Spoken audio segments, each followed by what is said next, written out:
Mi mamá lleva 3 años diciéndole a toda la familia que soy una mentirosa. Hoy descubrieron que era ella. Antes de empezar, déjenme aclarar algo, no soy una persona dramática. No me gustan los conflictos. Durante la mayor parte de mi vida adulta he intentado mantener la paz con mi familia aunque eso me costara tragarme cosas que no debía. Pero llegó un momento en que ya no pude más, y ahora que todo salió a la luz, sigo sin poder creer que esto me esté pasando a mí. Tengo 29 años. Me llamo, para efectos de esta historia, Valentina. Mi mamá se llama Gloria. Tengo 2 hermanos mayores, Rodrigo, 34, y Sebastián, 31. Mi papá, Ernesto, lleva con mi mamá 38 años y siempre la ha puesto en un pedestal. Todo comenzó hace poco más de 3 años, cuando me comprometí con mi pareja, a quien llamaré Marco. Marco tiene un negocio propio, una ferretería mediana que heredó de su padre, y aunque no somos ricos, nos va bien. Vivimos en un departamento que compramos juntos, tenemos un perro, y hasta hace poco yo creía que teníamos una vida bastante normal. El problema empezó cuando le anuncié el compromiso a mi familia. Mi mamá, Gloria, desde el principio no quiso a Marco. Nunca me dio una razón concreta. Solo decía que algo le daba mala espina, o que no le gustaba cómo me miraba. Al principio lo ignoré. Pensé que era la típica suegra difícil y que con el tiempo lo aceptaría. Pero no fue así. En Navidad del año en que nos comprometimos, mi mamá hizo un comentario delante de toda la familia. Dijo que Marco tenía cara de interesado, y que seguramente estaba conmigo por lo poco que tenía yo ahorrado. Esto frente a mis tíos, mis primos, mis abuelos. Marco se quedó helado. Yo me quería morir de vergüenza. Él tuvo la clase de no decir nada. Yo le pedí disculpas a mi mamá en privado y ella simplemente me dijo, solo digo lo que veo, Valentina. Algún día me lo vas a agradecer. Eso fue solo el comienzo. Durante el siguiente año, mi mamá empezó a sembrar dudas sobre mí en la familia. Decía cosas como que yo siempre había sido exagerada, que Marco me controlaba, y que yo ya no era la misma. Mis hermanos me lo contaron con la mejor intención, pero en lugar de defenderme activamente, terminaban diciéndome, ya sabes cómo es mamá, no le hagas caso. Fácil decirlo cuando no eres tú la que está siendo calumniada. El punto de quiebre llegó hace aproximadamente 2 años y medio, cuando mi mamá le dijo a mi tía Rebeca, hermana de mi papá y la persona más chismosa de la familia, que yo le había robado dinero. Así. Sin más. Le dijo que un día ella había dejado su cartera en mi departamento y que al llegar a su casa notó que faltaban 800.000 pesos, moneda local.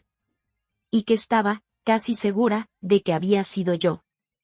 La tía Rebeca, como era de esperarse, se lo contó a todo el mundo. En menos de una semana, la mitad de mi familia me miraba diferente. Mis primos dejaron de escribirme.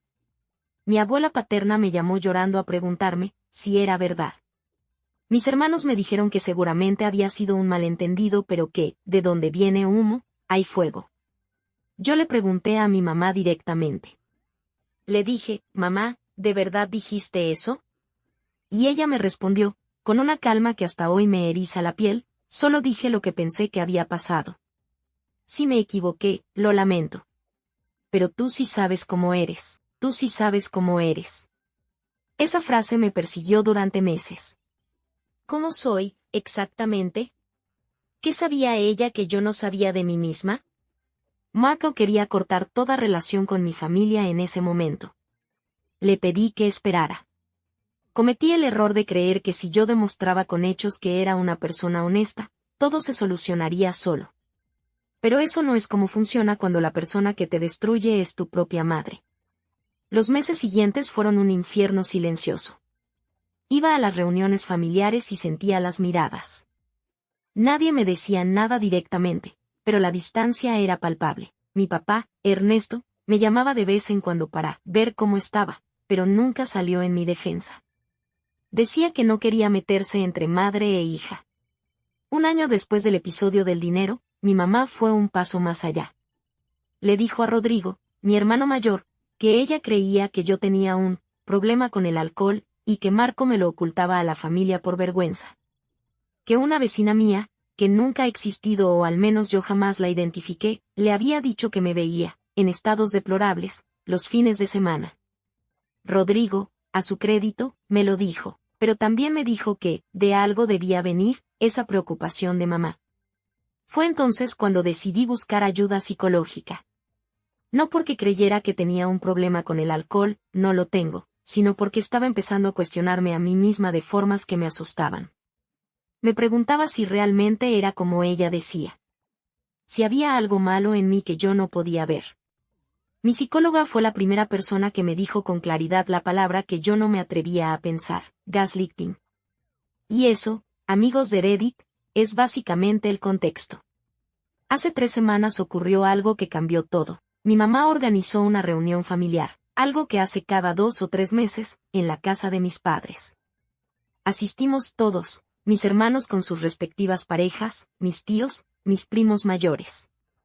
Marco no fue porque ese día tenía trabajo, lo cual en retrospectiva fue providencial. Durante la reunión, mi tía Rebeca, la misma que había regado el chisme del dinero, hizo un comentario sobre mi departamento. Dijo que le parecía bonito y preguntó si habíamos renovado algo últimamente. Yo le dije que sí, que habíamos cambiado los muebles de la sala. Y entonces mi mamá, sin que nadie se lo pidiera, dijo, sí, con la plata del negocio de Marco. Porque Valentina no trabaja en nada productivo. Trabajo como diseñadora gráfica freelance hace 6 años. Tengo clientes fijos, pago mis impuestos, contribuyo al 40% de los gastos del departamento. Pero eso mi mamá lo sabe perfectamente. Me quedé en silencio. Y fue en ese silencio cuando Sebastián, mi hermano del medio, quien hasta ese momento siempre había sido el más neutro, dijo algo que jamás esperé, mamá, para. Ya es suficiente. Todos lo miramos. Él continuó, llevo semanas queriendo decir esto. Le pedí a Valentina que me dejara revisar sus cuentas para aclarar el tema del dinero de hace 2 años. Y lo hice. No hay ninguna irregularidad. Valentina no robó nada.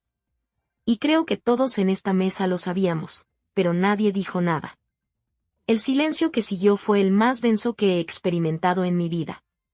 Mi mamá intentó decir algo, no recuerdo bien qué, algo sobre qué, solo estaba preocupada, pero mi tía Rebeca, de todas las personas, la interrumpió. Gloria, ¿le dijiste eso a toda la familia sin tener pruebas? Y ahí fue cuando mi mamá hizo algo que no esperaba. Lloró. No lloró pidiendo perdón. Lloró diciendo que nadie la entendía, que solo quería lo mejor para mí, que Marco no era buena influencia y que algún día yo lo iba a ver. Fue un llanto de víctima, no de culpa. Me levanté de la mesa y me fui. Eso fue hace 3 semanas. Desde entonces no he hablado con mi mamá. Mi papá me ha llamado 2 veces para pedirme que la llame y la tranquilice. Rodrigo me mandó un mensaje que decía, ya sabes cómo es ella, no vale la pena pelear. Sebastián es el único que me ha escrito para disculparse por haber tardado tanto en hablar. Marco está furioso, pero me apoya en lo que yo decida. Mi psicóloga dice que lo que hago ahora definirá los límites de esta relación para siempre. Y yo, no sé qué hacer. Estoy agotada. Llevo 3 años siendo la villana de una historia que ella escribió. Y ahora que se descubrió la verdad, de alguna manera sigo sintiéndome culpable. Por eso estoy aquí. Soy la mala por no querer perdonar a mi mamá aunque toda la familia me pide que lo haga y actúe como si nada hubiera pasado. Actualización 1. Primero quiero agradecer a todos los que comentaron. No esperaba tanta respuesta. Leer sus palabras me hizo llorar, de alivio, creo, porque fue la primera vez en mucho tiempo que sentí que alguien me veía con claridad. Varias personas me preguntaron qué pasaba con mi papá, Ernesto, y si él sabía la magnitud de lo que mi mamá había hecho. Honestamente, siempre asumí que sí sabía pero elegía no involucrarse. Hasta esta semana. El martes por la noche, mi papá me llamó. No era la llamada de, tranquiliza a tu mamá, que esperaba. Su voz sonaba diferente. Más baja. Más cansada. Me dijo que había tenido una conversación larga con Sebastián. Que Sebastián le había mostrado capturas de pantalla, no sé de qué exactamente, eso todavía no me lo ha explicado, y que necesitaba hablar conmigo en persona. Me quedé en silencio. Luego me dijo, Valentina, creo que no sabía todo lo que estaba pasando. Y lo lamento. Fue la primera vez en 3 años que alguien de mi familia dijo esas 2 palabras. Lo lamento. Sin peros. Sin, pero ya sabes cómo es ella. Sin, pero algo habrás hecho. Acordamos vernos el jueves. Fui sola. Marco me ofreció acompañarme, pero sentí que necesitaba ese espacio para mí. Fuimos a una cafetería neutral, lejos de la casa familiar. Lo que me contó mi papá en esa cafetería me dejó sin palabras. Sebastián, en su proceso de revisar mis cuentas para defenderme, había encontrado algo que ninguno de los dos buscaba. Aparentemente mi mamá había pedido un préstamo hace 2 años a nombre de ambos, de ella y de mi papá, en una financiera. Mi papá no sabía nada de ese préstamo. Y la cantidad era considerable, el equivalente a varios meses de su sueldo como empleado jubilado. El dinero del que mi mamá me acusó de robar, era dinero que ella misma necesitaba en ese momento. El cuento del robo pudo haber sido una cortina de humo.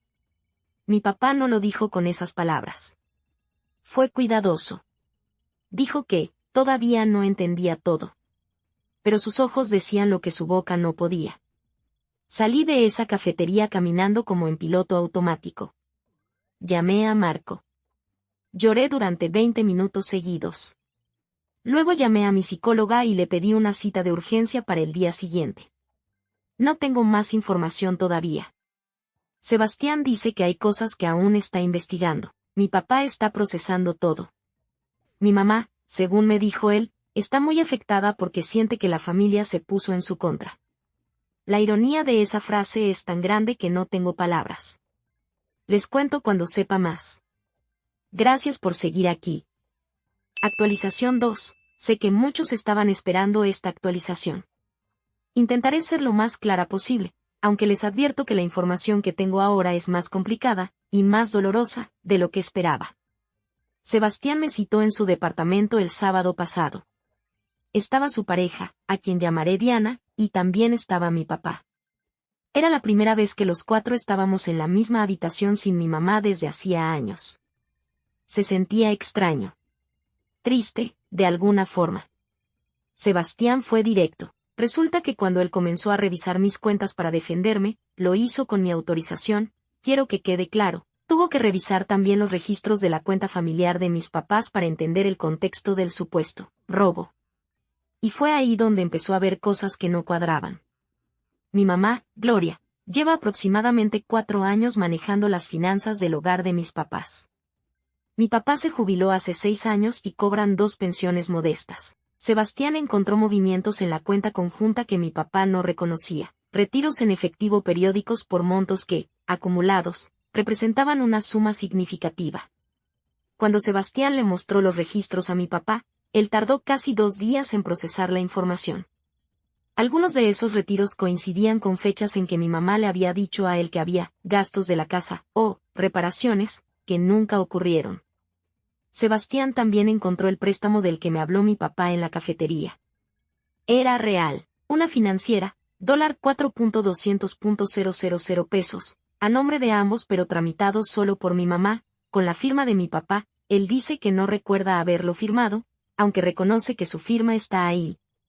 Dice que a veces ella le ponía papeles enfrente y él firmaba sin leer, porque llevaban 38 años de matrimonio y nunca había tenido razón para desconfiar. El préstamo fue completamente pagado. Pero pagado con dinero de la cuenta conjunta. Dinero de los dos. Sin que mi papá supiera para qué era. Sebastián buscó a qué correspondía ese préstamo y encontró que la fecha coincidía con un periodo en que mi mamá había estado saliendo frecuentemente con una amiga de juventud, a quien llamaré Lorena, a quien nosotros apenas conocíamos. Diana, la pareja de Sebastián, fue quien hizo la conexión. Había visto a mi mamá y a Lorena juntas en un casino local, 2 veces, meses antes de que todo esto saliera a la luz. No estamos diciendo que mi mamá tiene un problema de juego. No lo sabemos. Lo que sí sabemos es que hay dinero que no está donde debería, hay un préstamo que mi papá no autorizó conscientemente, y hay una historia sobre un robo que nunca ocurrió. Cuando mi papá escuchó esto en el departamento de Sebastián, se quedó mirando la mesa durante un largo tiempo sin decir nada. Luego dijo, muy despacio, entonces el cuento del dinero era para que no preguntáramos por el dinero. Rodrigo, nuestro hermano mayor, no estaba en esa reunión. Sebastián lo llamó después para contarle. Rodrigo, al principio, intentó defender a mi mamá, dijo que podía haber una explicación, pero cuando Sebastián le envió las capturas de los movimientos bancarios, se quedó en silencio por el resto de la noche. Al día siguiente, Rodrigo me llamó a mí. Fue una conversación corta. Me dijo, Valentina, creo que te debemos una disculpa muy grande. Todos. No dijo más. Se le quebró la voz y colgó. Yo me quedé con el teléfono en la mano, sin saber si reír o llorar. En cuanto a mi mamá, ella sabe que Sebastián encontró algo. Mi papá le dijo que necesitaban hablar, y ella, según me contó él, tuvo una reacción que lo dejó sin palabras, no negó nada. Lloró. Dijo que había cometido errores, y que tenía miedo de que la abandonaran. No explicó el dinero. No se disculpó conmigo. Habló de ella. Mi papá está en casa con ella. No sé cómo está manejando todo esto emocionalmente. Me da miedo llamarlo porque no quiero añadir más peso a lo que ya está cargando. Marco, cuando le conté, no dijo, te lo dije, aunque tenía todo el derecho de decirlo. Solo me abrazó y dijo, ojalá no hubiera tenido razón. Tengo una sesión con mi psicóloga esta semana. Tengo también una reunión pendiente con mi papá y Sebastián para decidir qué paso seguir. Hay una pregunta que todos estamos evitando pero que flota en el aire, ¿denunciamos? Seguiré actualizando. Gracias por su paciencia y sus palabras.